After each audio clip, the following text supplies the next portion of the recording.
Okay, so now we're at the part where we are going to paint his little face, and we're going to start first with his mask. So that area of the bird that is kind of this black color. So typically I don't use black, and especially in this painting, because we don't have black anywhere else. Our dark color is that indigo. So we're actually going to use the same colors again and use indigo and our red to create that mask. And because this is such a small section, we're going to use a smaller brush. And what I like to do, I'm not necessarily wetting the whole entire area, but I do go ahead and just dab in a little water. So you don't need to wet the whole thing, but you want somewhere for this water to, or for the paint to move into. So I'm going to start with some indigo, and it's pretty intense. You can see how watery it is though, so you can always add intensity. It's really hard to take it away, so you might need to do it in stages. So you can see I plopped that indigo right into where I placed that water, and it'll kind of start to flow up that way. This area over here where it's going to be in shadow, the darkest part, is not wet, so that actually works to my advantage because I can make this area a little more intense. And if you put that little bit of water there, then you don't have to worry about the edge drying out on you and creating a line.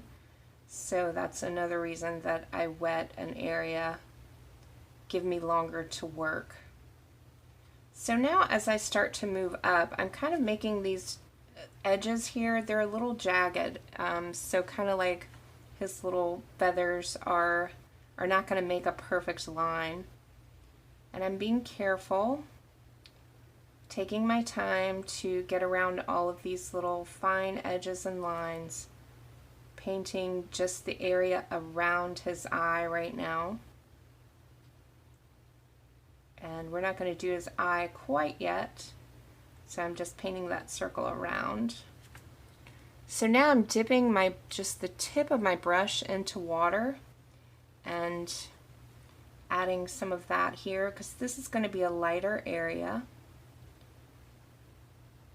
Let that mix and mingle, go back into a bit more intense color, and bring some intensity up here at the top.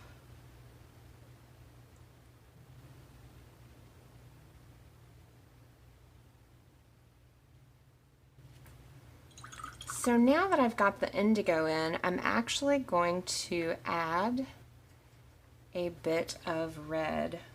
I'm going right on this line where the darkest area meets the lighter area, letting that mix and mingle in there. It's going to make kind of that purpley color. I've grabbed a little more indigo, and I'm going to let those two mix and mingle to turn into this kind of purpley color.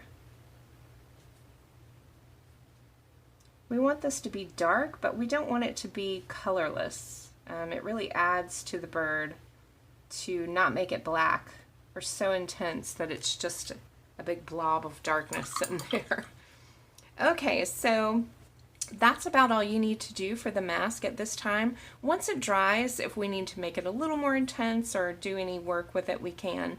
So I'm going to, of course, let this dry. We'll then work on his beak and his eye. So now this is dried and we're ready to paint his beak. So we'll actually do the top part and the bottom part of the beak separately.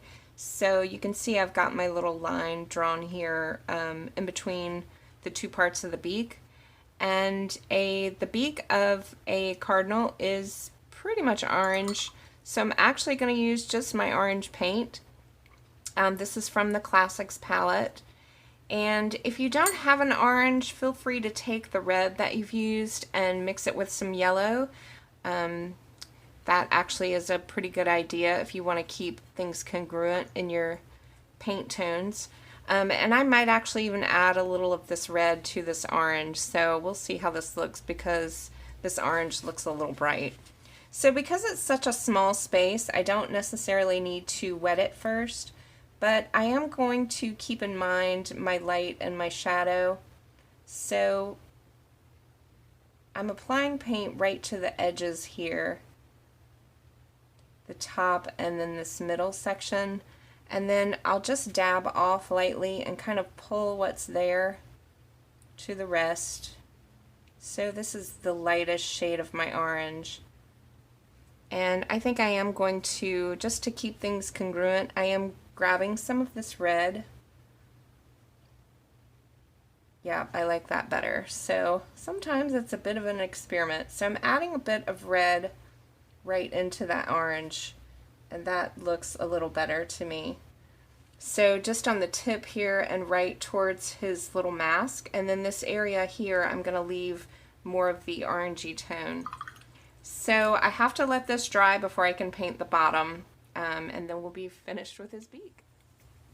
Okay, so top part is dry, and you guys, when I say that I have to let it dry, what I mean is that I'm using the hair dryer to make it go by really quick. So if you don't know that trick yet, definitely have a hair dryer handy when you're painting with watercolor, if you're as impatient as I am.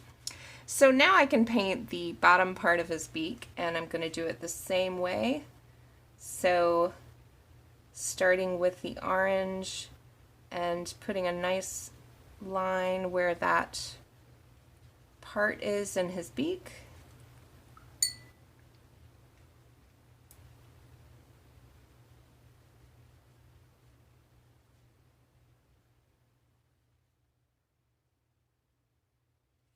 And then I'm patting off and using what's there to cover the middle.